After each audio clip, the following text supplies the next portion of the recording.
Hello students. तो पहले video में हम लोगों ने टाइप ऑफ केमिकल रिएक्शन पढ़े थे, जो जनरली हम लोग ऑब्जर्व करके देखते हैं कि किसी रिएक्शन में कलर चेंज हो रहा है या कुछ और चेंजेस हो रहे हैं, गैस बन रहा है।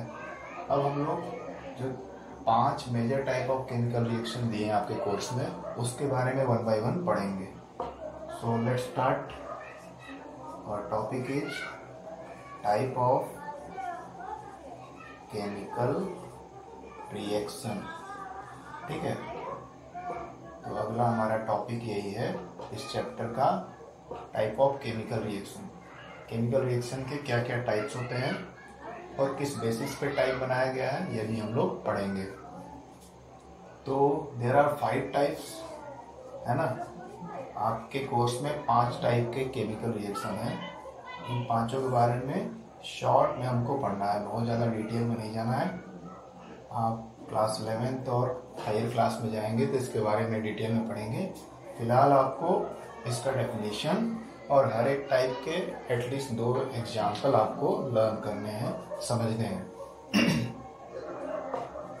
पहला जो रिएक्शन है वो है कॉम्बिनेशन रिएक्शन। ठीक है, उसका टाइप का नाम है कॉम्बिनेशन रिएक्शन। सेकेंड टाइप है decomposition reaction. Decomposition reaction. Third one is displacement reaction. Displacement reaction. Fourth one is double displacement reaction. Double displacement reaction.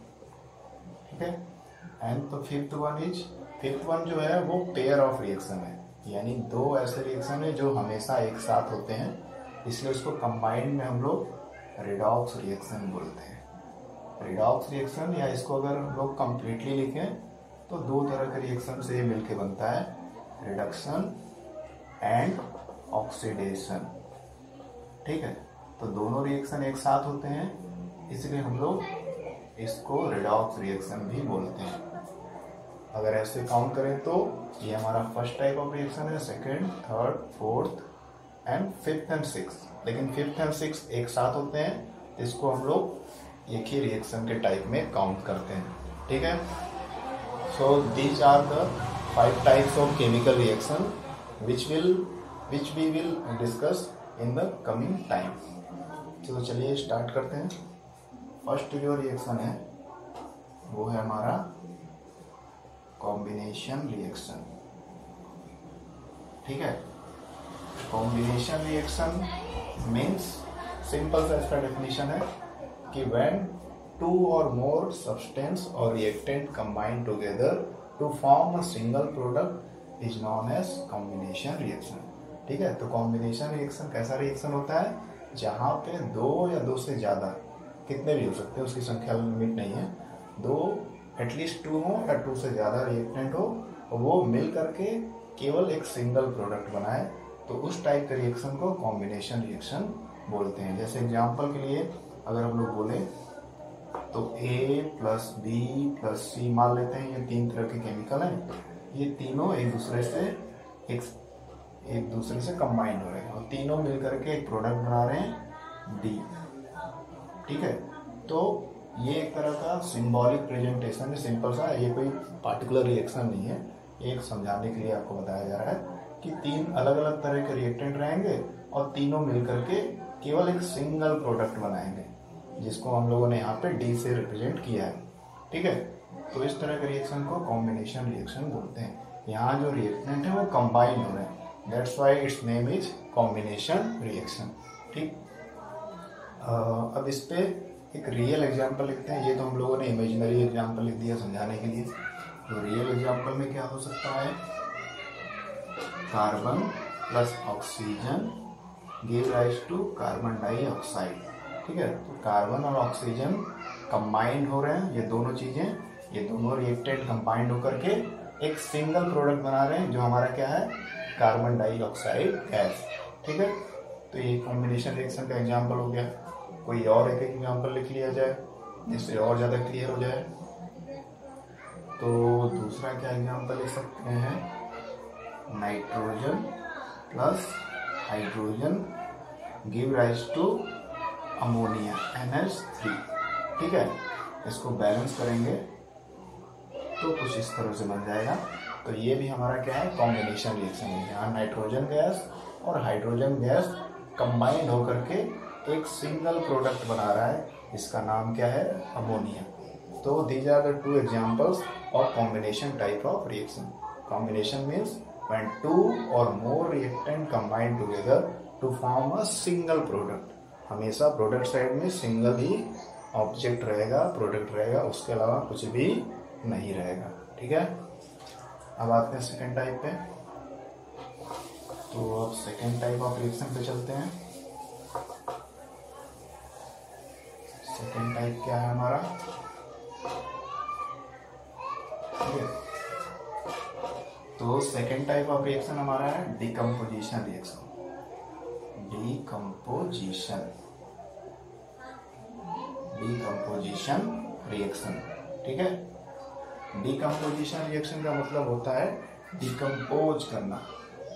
कोई कंपोजिशन का मतलब होता है बहुत सारी चीजें मिक्सअप होनी, और डिकम्पोजिशन का मतलब वो चीजें ब्रेक हो जानी, अलग अलग हो जानी, है ना। तो डिकम्पोजिशन रिएक्शन जस्ट अपोजिट है हमारे कॉम्बिनेशन रिएक्शन के। कॉम्बिनेशन रिएक्शन में चीजें जुड़ रही थी और जुड़ करके एक सिंगल प्रोडक्ट बना रही थी। अब यहाँ पे क्या होगा, एक सिंगल रिएक्टेंट रहेगा और वो टूट जाएगा अलग अलग कंडीशन में, और उसकी वजह से कई सारे प्रोडक्ट मिलेंगे। ठीक है, तो जस्ट रिवर्स रहता है कॉम्बिनेशन रिएक्शन का। जैसे कि एग्जाम्पल के लिए अगर हम लोग लिखें, एक सिंपल सा कोई इमेजिनरी एग्जाम्पल लिखते हैं, तो मान लेते हैं हमारा कोई रिएक्टेंट है ए, और ये किसी पार्टिकुलर कंडीशन में ब्रेक हो गया, टूट गया, और टूट कर क्या बना दिया, बी सी डी ई और बहुत सारे प्रोडक्ट बना सकता है, उसकी कोई लिमिट नहीं है। ठीक है, तो यानी ये यहाँ पे क्या हो रहा है, एक सिंगल रिएक्टेंट कई सारे प्रोडक्ट में ब्रेक हो जा रहा है, टूट जा रहा है। यानी एक चीज हमको कई सारा चीज दे रहा है ना। तो ये रिएक्टेंट एक है और प्रोडक्ट कई सारे हो सकते हैं, एटलीस्ट 2 तो होंगे। ठीक है, तो इस तरह के रिएक्शन को हम लोग डिकम्पोजिशन रिएक्शन बोलते हैं। और आप अगर ध्यान से देखेंगे तो ये कॉम्बिनेशन रिएक्शन का उल्टा है। तो कॉम्बिनेशन में क्या हो रहा था, 2 या 2 से ज़्यादा चीज़ें कंबाइंड होकर एक सिंगल प्रोडक्ट बना रही थी, और यहाँ पे सिंगल रिएक्टेंट टूट करके कई सारा प्रोडक्ट बना रहे थे। Decomposition reaction is just reverse of combination reaction. ठीक है, तो चलिए इसके कुछ एग्जाम्पल्स लिख देते हैं जिसको आप लर्न कर लीजिए। तो डिकम्पोजिशन रिएक्शन सबसे पहले तो मैंने बोला कि अलग अलग कंडीशन में ये डिकम्पोजिशन होता है, यानी अलग अलग टेम्परेचर या प्रेशर, इलेक्ट्रिसिटी या अलग अलग जो भी कंडीशन है उसके प्रेजेंस में कोई भी चीज ब्रेक होती है, टूटती है। तो 3 कंडीशन होते हैं। पहला है हीट, जिसको हम लोग रिएक्शन में एक डेल्टा के सिंबल से शो करते हैं। दूसरा है लाइट, जिसको हम लोग लाइट भी लिख सकते हैं या फिर h म्यू के सिंबल से भी रिप्रेजेंट कर सकते हैं। और तीसरा कंडीशन है इलेक्ट्रिसिटी, यानी कि बिजली।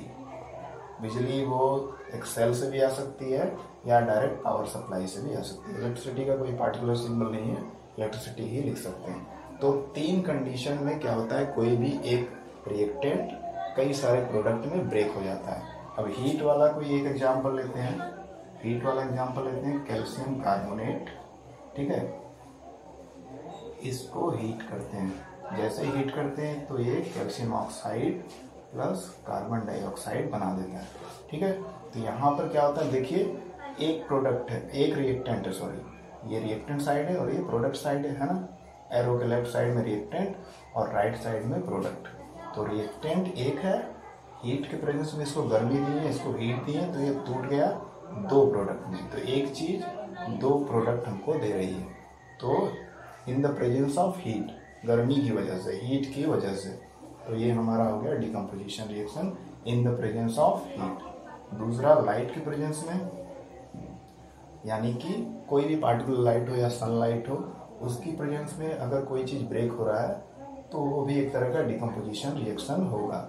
जैसे कि सिल्वर ब्रोमाइड, ठीक है। सिल्वर ब्रोमाइड लाइट के प्रेजेंस में ब्रेक हो जाता है सिल्वर में प्लस ब्रोमीन में, ठीक है।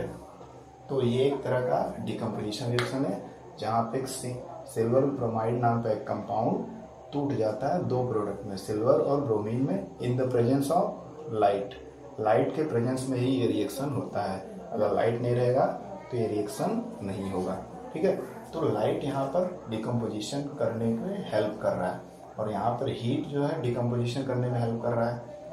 उसके बाद अगर हम लोग तीसरे कंडीशन जाए इलेक्ट्रिसिटी पे, तो वाटर में अगर हम लोग इलेक्ट्रिसिटी सप्लाई करें, ठीक है, वाटर में अगर हम लोग इलेक्ट्रिसिटी सप्लाई करें तो हाइड्रोजन गैस के बबल और ऑक्सीजन गैस के बबल फॉर्म होंगे, ठीक है। तो यहाँ इलेक्ट्रिसिटी डिकम्पोजिशन करने में हेल्प कर रहा है, वाटर का हाइड्रोलिसिस कर रहा है। हाइड्रोलिसिस यानी वाटर जो है ब्रेक हो जा रहा है किसमें, हाइड्रोजन गैस में और ऑक्सीजन गैस में, ठीक है। क्लियर, ठीक है। आपको यहाँ पे जो लास्ट थर्ड रिएक्शन है उसमें क्या हो रहा है, वाटर इलेक्ट्रिसिटी के प्रेजेंस में हाइड्रोजन गैस और ऑक्सीजन गैस में कन्वर्ट हो जा रहा है। क्लियर। तो ये हो गया हमारा डिकम्पोजिशन रिएक्शन, जहाँ पे एक रिएक्टेंट कई सारे प्रोडक्ट में ब्रेक हो जाता है अलग अलग कंडीशन में, हीट के कंडीशन में, लाइट के कंडीशन में या इलेक्ट्रिसिटी के कंडीशन में। अब चलते हैं थर्ड टाइप पे। जो थर्ड टाइप ऑफ रिएक्शन है उस पे चलते हैं।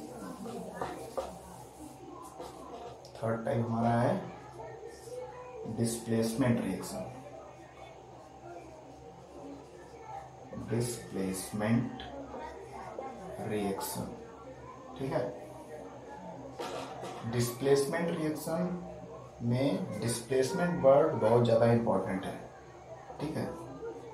डिस्प्लेसमेंट जो आप क्लास 9th में फिजिक्स में भी पढ़े होंगे, डिस्प्लेसमेंट यानी विस्थापन, है ना। विस्थापन का अर्थ होता है किसी चीज को हटाकर उसकी जगह ले लेना, है ना, किसी चीज को रिप्लेस कर देना। कोई कमजोर चीज है, कोई कमजोर इंसान है, उसको हटाकर उसकी जगह लेना। तो वही सेम कंडीशन यहाँ रिएक्शन में भी फॉलो होता है। यहाँ पे क्या होता है कि कोई जो हाईली रिएक्टिव मेटल है या कोई भी एलिमेंट है, वो वीक रिएक्टिव एलिमेंट को हटाकर उसकी जगह ले लेता है, डिस्प्लेस कर देता है उसको, है ना। ऐसा हर जगह होता है, आप सभी जानते हैं कि जो ज्यादा रिएक्टिव, ज्यादा ताकतवर है, वो वीक को डिस्प्लेस कर देता है, हटा देता है। तो एक सेम कंडीशन यहाँ भी फॉलो होता है। अब इसके लिए आपको एक छोटा सा रिएक्टिविटी सीरीज लर्न करना पड़ेगा, ठीक है। रिएक्टिविटी सीरीज लर्न करना पड़ेगा, क्योंकि उससे ही आपको आइडिया मिलेगा कि कौन सा मेटल या कौन सा एलिमेंट किसको डिस्प्लेस करता है। Reactivity series. अब ये रिएक्टिविटी सीरीज क्या होता है, रिएक्टिविटी सीरीज वो सीरीज होता है जिसमें सारे एलिमेंट को क्रम से अरेंज किया जाता है, जिसमें सबसे ज़्यादा जो रिएक्टिव होता है, बहुत ज़्यादा रिएक्शन तेजी से करता है, वो टॉप पे रहता है, और जो एलिमेंट या मेटल बहुत कम या बहुत धीमे रिएक्शन देता है, वो सीरीज में लास्ट पे रहता है। तो उस सीरीज से हमको पता चल पाएगा कि कौन सा एलिमेंट या कौन सा मेटल बहुत तेजी से रिएक्शन करता है और कौन सा धीरे करता है। जो तेजी से रिएक्शन करेगा वो धीमे वाले को हटा देगा, उसको डिस्प्लेस कर देगा। तो वही सारा कंडीशन यहाँ पे अप्लाई होगा, ठीक। तो रिएक्टिविटी सीरीज हम लोग लिख लेते हैं। सबसे पहले पोटेशियम, फिर sodium, calcium, magnesium, aluminium, zinc, iron, ठीक है। तो potassium, sodium, calcium, magnesium, aluminium, zinc, iron, lead, फिर हाइड्रोजन, फिर उसके बाद copper, mercury, silver, gold, platinum, ठीक है। तो ये रिएक्टिविटी सीरीज है जिसमें जो टॉप एलिमेंट है ऊपर की तरफ वो ज़्यादा रिएक्टिव है, बहुत तेज़ी से रिएक्शन करते हैं, और जो बॉटम में आते हैं वो बहुत ही वीकली रिएक्शन देते हैं, यानी बहुत धीमे धीमे रिएक्शन देते हैं। ऐसा कारण इसका यही है कि ये जो ऊपर के एलिमेंट्स हैं या मेटल्स हैं इनमें फ्री इलेक्ट्रॉन बहुत ज़्यादा होता है। कौन सा इलेक्ट्रॉन? Free electron. तो फ्री इलेक्ट्रॉन की हेल्प से क्या होता है, ये एलिमेंट इनके बाहर के सेल में, एनर्जी सेल में फ्री इलेक्ट्रॉन ज़्यादा होते हैं, तो तेज़ी से किसी भी अदर एलिमेंट के साथ रिएक्शन करते हैं, इसलिए हाईली रिएक्टिव हैं। और जो नीचे के एलिमेंट्स हैं, कॉपर हो गया या मरकरी, सिल्वर, गोल्ड, प्लेटिनम और भी, इनमें बाहर के एनर्जी सेल में इलेक्ट्रॉन फ्री नहीं होते हैं, इस वजह से ये जल्दी रिएक्शन नहीं करते हैं। ठीक है, तो इनको नोबल मेटल्स बोलते हैं। इनको क्या बोलते हैं? नोबल मेटल्स, क्योंकि ये इनके अंदर फ्री इलेक्ट्रॉन नहीं होता है और इस वजह से ये जल्दी रिएक्शन नहीं करते हैं, ये बहुत ही वीकली रिएक्शन देते हैं। ठीक, तो ये रिएक्टिविटी सीरीज आपको याद होना चाहिए, जिससे आपको पता चलेगा कि कौन सा एलिमेंट ज़्यादा तेजी से रिएक्शन करता है और कौन सा बहुत धीमे से। ठीक है, कोई प्रॉब्लम? ये सारी चीज़ें आपको क्लियर हो रही होंगी कि रिएक्टिविटी सीरीज में पोटेशियम टॉप पर है, पूरे पीरियोडिक टेबल में पोटेशियम सबसे ज़्यादा रिएक्टिव होता है, जबकि बहुत सारे ऐसे एलिमेंट हैं जो बहुत ही वीकली रिएक्टिव होते हैं। यहाँ पे कुछ ही एलिमेंट का लिस्ट बनाया हूँ मैंने, जो आपके लिए ज़रूरी है क्लास 10th के पॉइंट ऑफ व्यू से।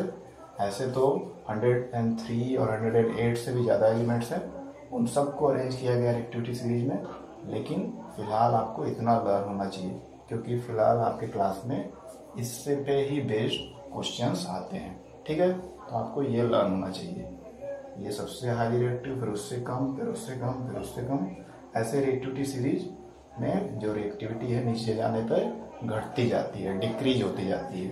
ठीक है, हाँ, तो हम लोग आते हैं इस रिएक्टिविटी सीरीज के बेसिस पे डिस्प्लेसमेंट रिएक्शन में। ठीक है,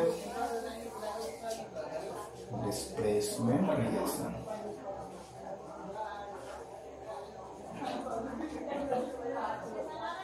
डिस्प्लेसमेंट रिएक्शन में ज़्यादा रिएक्टिव एलिमेंट कम रिएक्टिव एलिमेंट को डिस्प्लेस करेगा, उसको हटाकर उसकी जगह ले लेगा। ठीक है, सिंपल सा कॉन्सेप्ट है। सो we can say in English, in displacement reaction highly reactive element displaces the least reactive element, that's it. Example के लिए अगर हम लोग लिखें तो सबसे सिंपल एग्जाम्पल जो आप छोटे क्लासेस से पढ़ते आ रहे हैं, क्लास 6 से, कॉपर सल्फेट आयरन का रिएक्शन करेंगे तो आयरन सल्फेट प्लस कॉपर बनेगा। अब यहाँ पे कॉपर सल्फेट जो होता है वो ब्लू कलर का होता है और ये एक्वस होता है। क्या होता है? एक्वस। एक्वस का मतलब है कॉपर सल्फेट को पानी में घोला गया है, इसके क्रिस्टल्स को पानी में डिजोल्व किया गया। और आयरन जो है नेल के फॉर्म में लिया जाता है, सॉलिड फॉर्म में, ये सॉलिड स्टेट में है। और आयरन सल्फेट, तो स्टार्टिंग में सोल्यूशन हमारा ब्लू था, उसमें मैंने आयरन के नेल डाल दिए। कुछ देर बाद, कुछ मिनटों, कुछ घंटों के बाद हम देखते हैं कि सोल्यूशन का कलर क्या हो जाएगा? ग्रीन। ग्रीन क्यों हो जाता है? क्योंकि आयरन सल्फेट बन जाता है। और आयरन सल्फेट कैसा बनता है? सोल्यूशन में बनता है, तो ये एक एक्वस सोल्यूशन बनता है ना। तो पहले एक्वस सोल्यूशन क्या था? कॉपर सल्फेट और वाटर का था मिक्सचर, लेकिन अब किसका हो गया? आयरन सल्फेट और वाटर का। इस वजह से जो पहले ब्लू था अब क्या हो गया? ग्रीन। एक नया कंपाउंड आ गया है, इसकी वजह से सॉल्यूशन के कलर में चेंज हमको देखने को मिलता है। ठीक है, और कॉपर मेटल जो है वो सॉलिडिफाई होकर पाउडर के फॉर्म में इस सॉल्यूशन के बॉटम में इकट्ठा हो जाता है। ठीक है, तो ब्राउन कलर का कॉपर यहाँ सॉल्यूशन के बॉटम में इकट्ठा हो जाता है। अब यहाँ पे ध्यान देने वाली बात है, यहाँ पर था कॉपर और ये हमारा आयरन नेल जिसको हमने इस सॉल्यूशन में डाला था। तो इस रिएक्टिविटी सीरीज में अगर आप ध्यान से देखेंगे तो कॉपर हमारा यहाँ पर है, ठीक है, और आयरन हमारा यहाँ पर है। आयरन ऊपर आ रहा है और कॉपर नीचे। तो इसका सीधा सा मतलब है कि आयरन ज़्यादा रिएक्टिव है और कॉपर कम रिएक्टिव है। इसलिए आयरन क्या कर रहा है, यहाँ पर जा रहा है और कॉपर को डिस्प्लेस कर दे रहा है, उसको हटा दे रहा है, और इस वजह से हमको ये मिल रहा है आयरन सल्फेट। ठीक है, और कॉपर अलग सेपरेट हो जा रहा है, अलग हो जा रहा है, क्योंकि वो वीकली रिएक्टिव है। तो ये एक तरह का डिस्प्लेसमेंट टाइप ऑफ रिएक्शन का एग्जाम्पल है। ठीक है, ये डिस्प्लेसमेंट टाइप ऑफ रिएक्शन का एग्जाम्पल हो गया। कोई और रिएक्शन लिखते हैं, copper sulphate plus zinc give rise to zinc sulphate plus copper. अब यहाँ पर भी अगर आपको याद रखना पड़ेगा सीरीज, तो यहाँ पर है कॉपर आता है यहाँ पर नीचे, हाइड्रोजन के नीचे, और जिंक कहाँ है, जिंक यहाँ पर है, काफ़ी ऊपर है कॉपर से, यानी जिंक ज़्यादा रिएक्टिव है। तो जिंक क्या करेगा, ये जिंक जो हमारा है कॉपर को हटा देगा, सल्फेट से तोड़ देगा और उसकी जगह ले लेगा और बना देगा जिंक सल्फेट, और कॉपर अलग से सेपरेट हो जाएगा, है ना। तो ये कॉपर सल्फेट स्टार्टिंग में ब्लू कलर का होता है ये सोल्यूशन, और जब जिंक सल्फेट बनता है तो कलरलेस हो जाता है, यानी यहाँ पर कोई भी कलर डेवलप नहीं होता है जब जिंक सल्फेट बनता है। ठीक है, तो यहाँ पे कलर चेंज भी हम लोग को देखने को मिल रहा है, और साथ ही साथ ये भी हमको देखने को मिल रहा है कि ज़्यादा रिएक्टिव एलिमेंट कम रिएक्टिव एलिमेंट को हटाकर उसकी जगह ले ले रहा है, उसको डिस्प्लेस कर दे रहा है। That's why this type of reaction are studied under displacement type of reaction. ठीक है, तो ये हो गया डिस्प्लेसमेंट रिएक्शन। अब चलते हैं नेक्स्ट टाइप पे। नेक्स्ट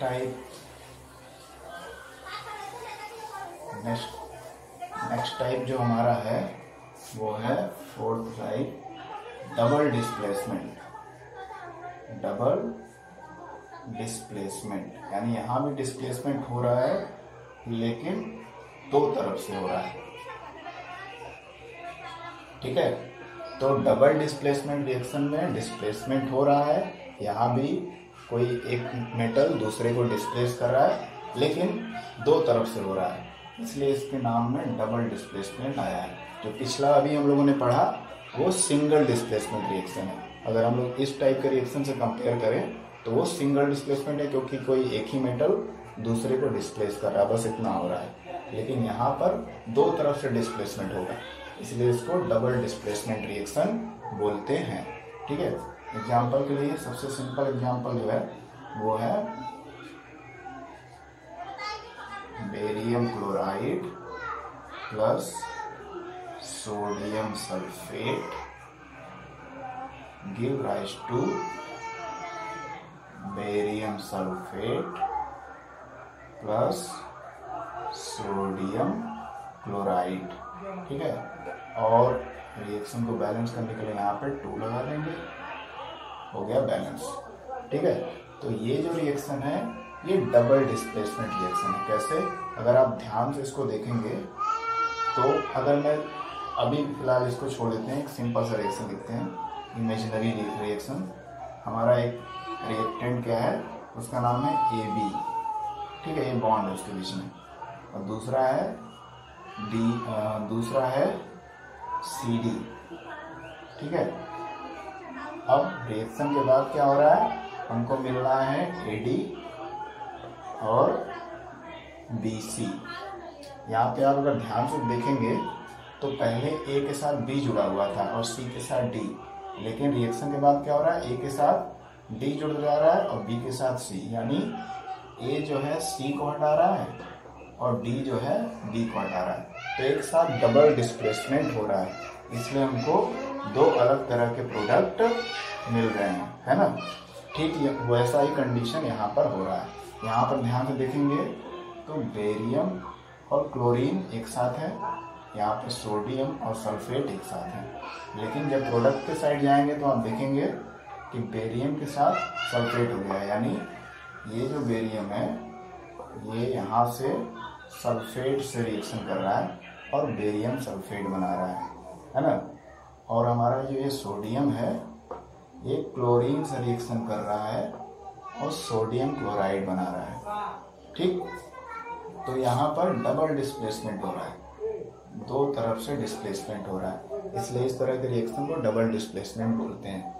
और डबल डिस्प्लेसमेंट में और क्या खासियत होती है, इसको भी जानना पड़ेगा। डबल डिस्प्लेसमेंट में अभी इस रिएक्शन को फिर से लिखते हैं, barium chloride plus sodium sulphate give rise to barium sulphate plus sodium chloride. यहाँ पर डबल डिस्प्लेसमेंट रिएक्शन में जो एक प्रोडक्ट हमारा होता है वो हमेशा पीपीटी के फॉर्म में बनता है। किसके फॉर्म में बनता है, पीपीटी। पीपीटी यानी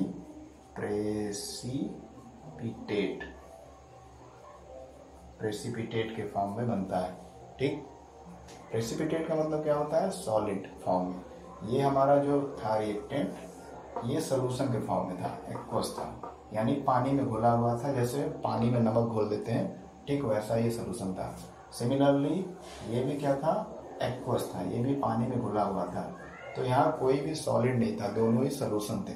लेकिन जब दोनों सोल्यूशन को मिलाएं तो डबल डिस्प्लेसमेंट हुआ, और उस डबल डिस्प्लेसमेंट की वजह से एक हमारा जो प्रोडक्ट बनता है, हमारा फर्स्ट प्रोडक्ट जो बनता है वो सॉलिड फॉर्म में बनता है और उस सोल्यूशन में जाके बैठ जाता है, नीचे सेटल डाउन हो जाता है। ठीक है, तो उसी को हम लोग बोलते हैं प्रेसिपिटेट, या उसको शॉर्ट फॉर्म में पीपीटी भी बोलते हैं। और उसके अलावा साइड प्रोडक्ट में क्या बनता है हमारा, सॉल्ट, जो सोल्यूशन के फॉर्म में घुला रहता है। ठीक, तो ये हो गया हमारा डबल डिस्प्लेसमेंट रिएक्शन, जहाँ पे दो चीजें एक साथ एक्सचेंज होती हैं। ठीक है, क्लियर हो गया। अब आते हैं नेक्स्ट टाइप पे। नेक्स्ट टाइप पर आते हैं। नेक्स्ट जो है वो है oxidation reduction reaction. Oxidation reduction reaction, ठीक है, जो फिफ्थ टाइप था हमारा, जिसको हम लोग शॉर्ट में रिडॉक्स रिएक्शन भी बोलते हैं। क्या बोलते हैं, रिडॉक्स रिएक्शन। रिडॉक्स मतलब रिडक्शन भी हो रहा है और ऑक्सीडेशन भी हो रहा है। अब ये दोनों क्या टर्म होते हैं, इसको क्लियर कर लेते हैं। तो रिडॉक्स रिएक्शन दो वर्ड से बना है, एक तो होता है रिडक्शन और दूसरा होता है ऑक्सीडेशन। इन दोनों वर्ड को जोड़ करके रिडॉक्स बोला जाता है। ये दोनों ही रिएक्शन एक साथ होते हैं। ठीक है, तो रिडक्शन का मतलब क्या होता है, एडिशन ऑफ हाइड्रोजन और लॉस ऑफ ऑक्सीजन। ठीक, रिडक्शन का मतलब ये होता है। ऑक्सीडेशन का मतलब क्या होता है, एडिशन ऑफ ऑक्सीजन और लॉस ऑफ हाइड्रोजन। ठीक, तो ये दो मीनिंग है रिडॉक्स रिएक्शन में। अगर इस वर्ड को ब्रेक करेंगे रिडॉक्स को, तो रिडक्शन और ऑक्सीडेशन वर्ड निकलता है। और दोनों के अर्थ क्या है, दोनों के मीनिंग क्या है, कि रिडक्शन का मतलब होता है किसी भी मॉलिक्यूल या एलिमेंट में हाइड्रोजन का जुड़ना, या फिर लॉस ऑफ ऑक्सीजन, या ऑक्सीजन का टूटना, ऑक्सीजन का अलग होना। ठीक है, तो एक ही वर्ड के दो मीनिंग है, तो आपको एक साथ दो चीजों को ध्यान से रिएक्शन में देखना पड़ेगा कि रिडक्शन का मतलब दो होता है, या तो कहीं हाइड्रोजन तो नहीं जुड़ रहा है, या कहीं से ऑक्सीजन तो नहीं निकल रहा है। दोनों का मतलब क्या होता है, रिडक्शन। ठीक, ऑक्सीडेशन का मतलब होता है ऑक्सीजन का ऐड होना या फिर हाइड्रोजन का लॉस होना, हाइड्रोजन का हट जाना। ठीक, तो ये दोनों ही वर्ड के डबल मीनिंग है यहाँ पर, तो दोनों को ही ध्यान से आपको माइंड में रखना पड़ेगा कि रिडक्शन मतलब हाइड्रोजन का ऐड होना या ऑक्सीजन का लॉस होना। ठीक है, जस्ट अपोजिट। और ऑक्सीडेशन का मतलब ऑक्सीजन का ऐड होना या हाइड्रोजन का लॉस होना। ठीक, तो ये आपको पहले क्लियर होना चाहिए। उसके बाद दो और टर्म है, reducing agent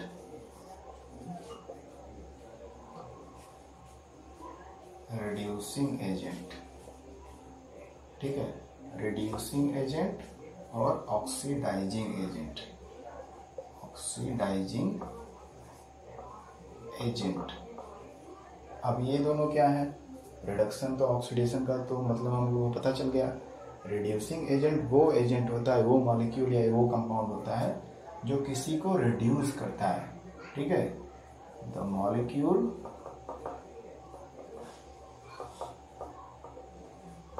which reduce something, which reduce something, ठीक है। यानी ऐसा मॉलिक्यूल जो किसी और मॉलिक्यूल को रिड्यूस करे उसको रिड्यूसिंग एजेंट बोलते हैं। ऑक्सीडाइजिंग एजेंट क्या है, the molecule which oxidises something. तो रिड्यूसिंग एजेंट किसी और मॉलिक्यूल को रिड्यूस करता है, ऑक्सीडाइजिंग एजेंट किसी और मॉलिक्यूल को ऑक्सीडाइज करता है। अब रिड्यूस और ऑक्सीडाइज क्या होता है हमको क्लियर पता है। रिडक्शन मतलब हाइड्रोजन का ऐड होना या ऑक्सीजन का लॉस होना, ऑक्सीडेशन का मतलब होता है ऑक्सीजन का ऐड होना या हाइड्रोजन का लॉस होना। अभी ये थोड़ी चीज़ें आपको क्लियर नहीं हो रही होंगी या कंफ्यूजन होगा, इसको मैं एग्जाम्पल से समझाऊंगा तो आपको पूरी तरह से क्लियर हो जाएगा। तो चलिए एग्जाम्पल समझते हैं।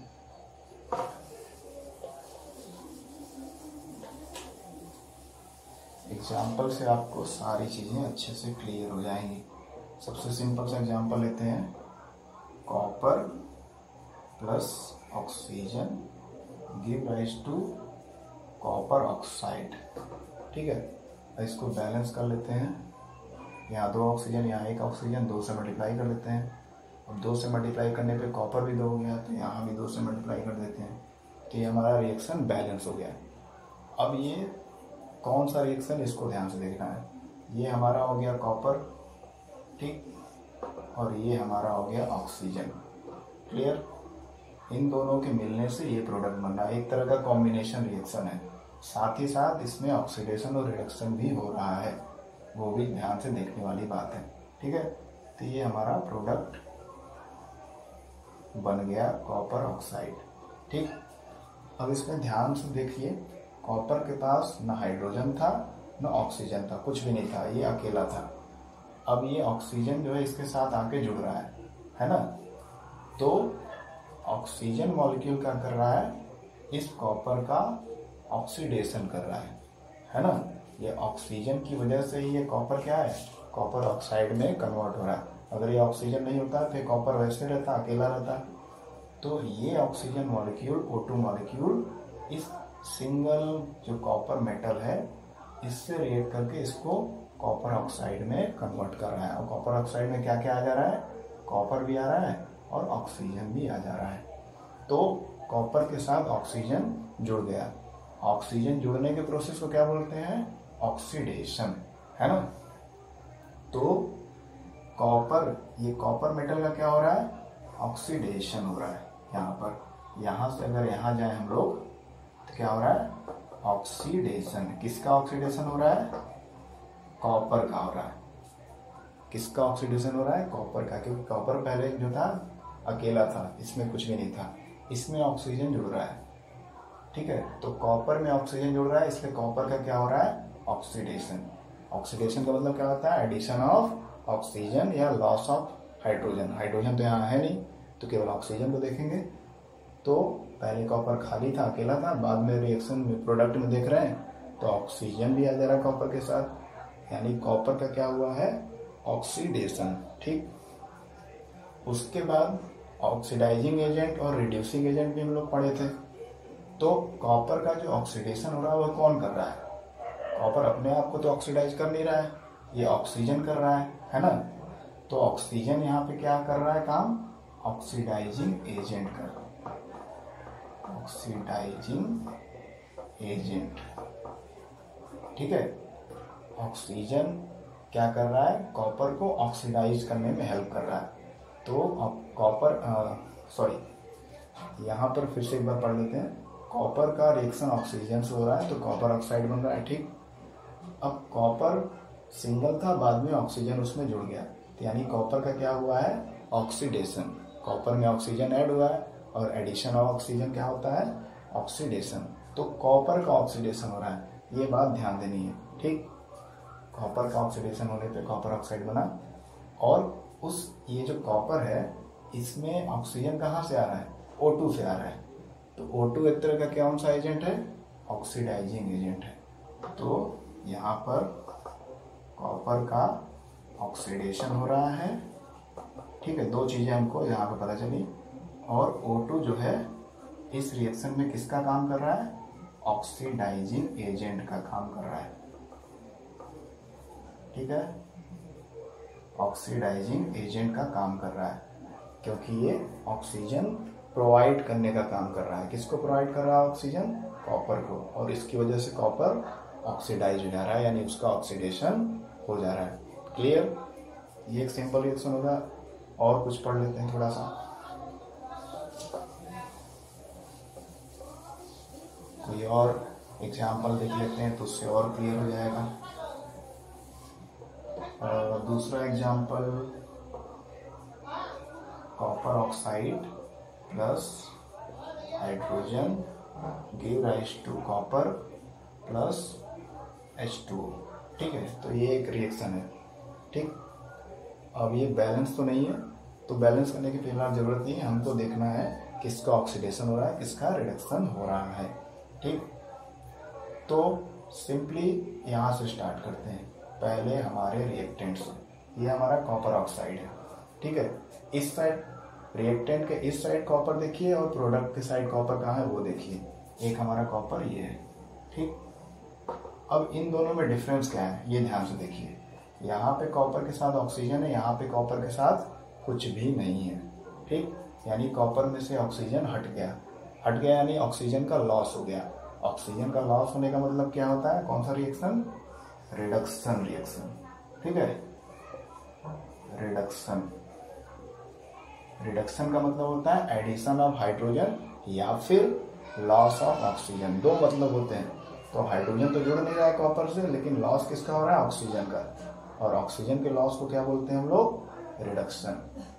तो यहाँ पे कौन सा चीज रिड्यूस हो रहा है, ये रिड्यूस हो रहा है या ये रिड्यूस हो रहा है, तो कॉपर ऑक्साइड रिड्यूस हो रहा है ना। यही ना लॉस कर रहा है ऑक्सीजन को, इसलिए इसी का रिडक्शन हो रहा है, ये रिड्यूस होकर ये बन जा रहा है, ठीक। अब दूसरा चीज देखते हैं। दूसरा हमारा रिएक्टेंट है हाइड्रोजन यहाँ पर, और हाइड्रोजन इसमें भी है, वाटर में भी है। अब दोनों में कंपेयर करते हैं। यहाँ हाइड्रोजन के साथ कुछ नहीं है, यहाँ हाइड्रोजन के साथ ऑक्सीजन आ गया है ना। तो पहले हाइड्रोजन एकदम खाली था, अकेला था, अब उसके साथ ऑक्सीजन जुड़ गया है।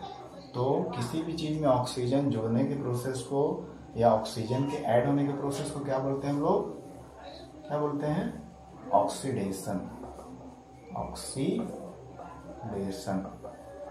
ठीक है।